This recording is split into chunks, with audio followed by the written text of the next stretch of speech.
Ang format, astig din talaga ng Suzuki Gixxer 250. Yan po ang kanilang street naked bike, 250cc.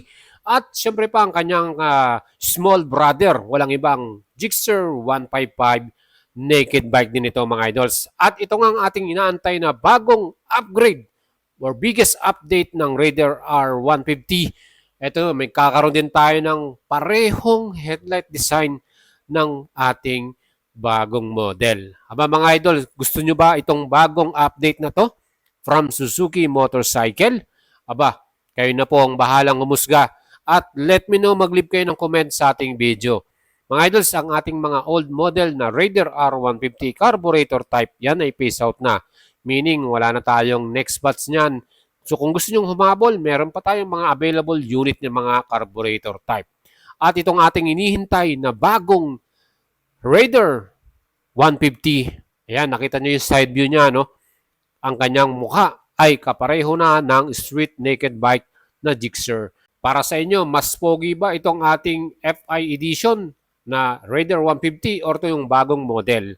Let me know mga idol. Siyempre, ang ating inaasahan na bagong update ng Suzuki, ang kanilang pinakamalaking tech update dito. Gaya nga itong assist and sleeper clutch at siyempre yung anti-lock braking system.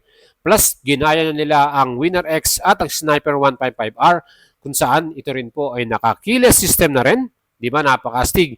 At meron din itong USB charger. Kaya fully loaded na ang ating latest model na paparating na bagong Raider 150. Mga idols, ang pangalan niyan ay iba na rin. So magiging model name niya ay dalawang version din. So yan po ang ating aabangan this November. At alam ko marami pong magre-react dito sa bagong headlight design ng ating Raider 150 na bagong modelo. No? Kung titignan naman natin sa front side, aba, gwapo naman tignan at astig naman talaga. Yung signal light niya ay yun lang, medyo hindi sa atin nagustuhan ano, kasi nakalabas yung signal light. Kapareho na rin siya ng Gixxer 155. Pero para sa akin mga idols, mas pogi pa rin talaga tong Raider 150 fuel injection model. Ano? At kung kayo po ay interested na kumuha at bumili nito, mag-ipon na kayo mga idols. Ready nyo na yung inyong bayad dahil malapit na yan at next month na yan mga idol. Siyempre, sabi ko nga sa inyo, bagong pairings, no? Mas sporty yung ating pairings na bago. Meron din siyang parang winglet or design, ano? So, meron siyang mga special effect na makikita natin dito sa kanyang pinaka-pairings. At mga idol, yung pinakaibabaw niya, meron siyang parang batok ano. At marami nga nagsabi parang ginaya doon sa Kawasaki Fury design. So yan mga idol, yung ating nakita dito sa ating bagong model. At yan po ay abangan na natin. Kaya kung interesado po kayong maglabas ng mga bagong model na to, let me know mga idols dahil advocacy rin natin ang tumulong sa ating mga follower at subscriber na makabili ng kanilang dream bike. Yan man po ay small bike or big bike. Kaya napakaganda po ng update na to ng Suzuki Motorcycle Philippines dahil napakatagal na natin iniintay itong update na to na meron na tayong ABS, sleeper clutch, keyless, USB charger, at bagong headlight design at bagong pairings. No? Siyempre bagong mga colorway din yan or version. And once na dumating yung delivery ng mga actual unit na yan mga idols, asahan nyo yan na atin pong iahatid kagad sa inyo. Kaya tumutok kayo sa ating YouTube channel at Facebook page. At syempre, subscribe and follow nyo ako mga idol. Para sa akin, astig naman at maporma itong ating bagong Raider 150. Newest model design at newest model high-tech na ang kanyang mga features. Siyempre, same pa din yung ating engine type, 147.3cc.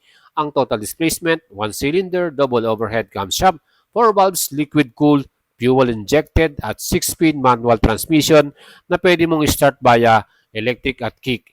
Max power na 18.2 HP at max torque 13.8 Newton meters na kaya pong tumakbo at mag-top speed ng 150 km per hour. Meron nga nag-claim yan, 160 pa eh. Pero para sa akin, siyempre, takbong pogi lang tayo dyan. Again, ang pinaka nagustuhan natin dito, yung bagong sleeper clutch niya, kung saan anti-drag na yan, ano, mas maganda yung ating sleeper clutch at yung pinaka-latest model natin na TFT display. So, meron na rin siyang equipped na Suzuki Ride Connect mga idol. Yan po yung phone connection kung saan yung ating messages at calls at syempre navigation, meron na yan. So ito po yung ating magiging display. Sana yan din ay merong parang lap time, ano, yung parang racetrack panel display. So yung mas magandang tignan at syempre mas moderno at sporty. Ayan mga idol, abang-abang na kayo at malapit-lapit na po natin yang mabili.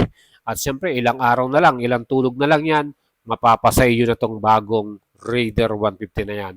Again, quality ang ating suspension, Showa brand, telescopic forks at monoshock naman sa likuran. At ang ating bagong system, anti-lock braking system sa ating front brake. Single channel lang yan mga idol. So meron na tayong ABS equipped dito sa ating Raider 150. Napakastig, di ba mga idol? Again, ang ating front tire same pa din yan, 7090 by 17 inch, alloy cast wheel, at nakita nyo yung ating disc brake or yung ating caliper 2 piston. At syempre sa likuran, disc brake din yan with single piston. Yan naman po walang ABS dahil nasa harapan lang yung ABS natin. And ang gulong sa likuran, same pa din, 8090 by 17 inch ang ating sukat dyan.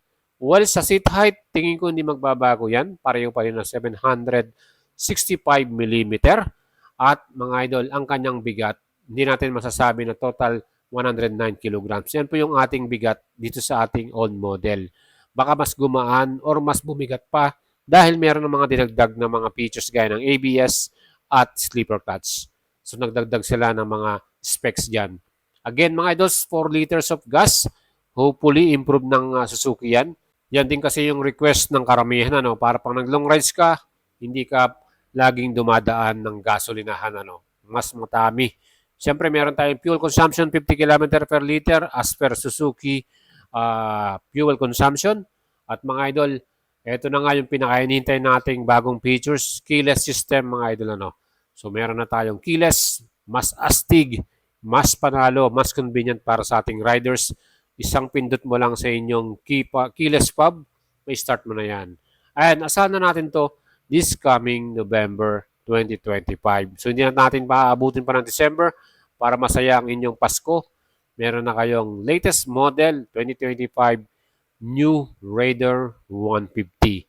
Bagong muka, bagong features, bagong design, bagong style, maraming bago para dito. Kaya welcome na welcome yan para sa ating mga idol. Siyempre yan po yung ating hinihiling na matagal na, no, para sa Suzuki motorcycle. At ito nga, dininig nila yung ating dasal or yung ating hiling. So thankfully, maganda yung ginawa ng Suzuki dito. Especially yung safety features. Yan po yung pinaka-paborito nating ginawa nila. Gusto natin mayroon tayong anti-lock braking system, sleeper clutch, at para sa added convenient features, meron na tayong keyless, USB charger, at mas maliwanag na full color TFT display. Yan po mga idols. Salamat sa inyong pagpanood sa ating video. Lagi lang kayong tumutok sa ating channel, kaya subscribe kayo mga idol dahil iatid natin sa inyo ang actual unit mismo pag available na yan sa mga store dito sa atin sa buong Pilipinas. Again, syempre mauuna sa Metro Manila. At abangan nyo rin yung launching ng Suzuki dyan para sa actual unit. Malamang may mga special launch yan na magaganap dahil undisputed na at number 1 pa rin ang ating Underbone King na Raider 150. Napakastig niyan.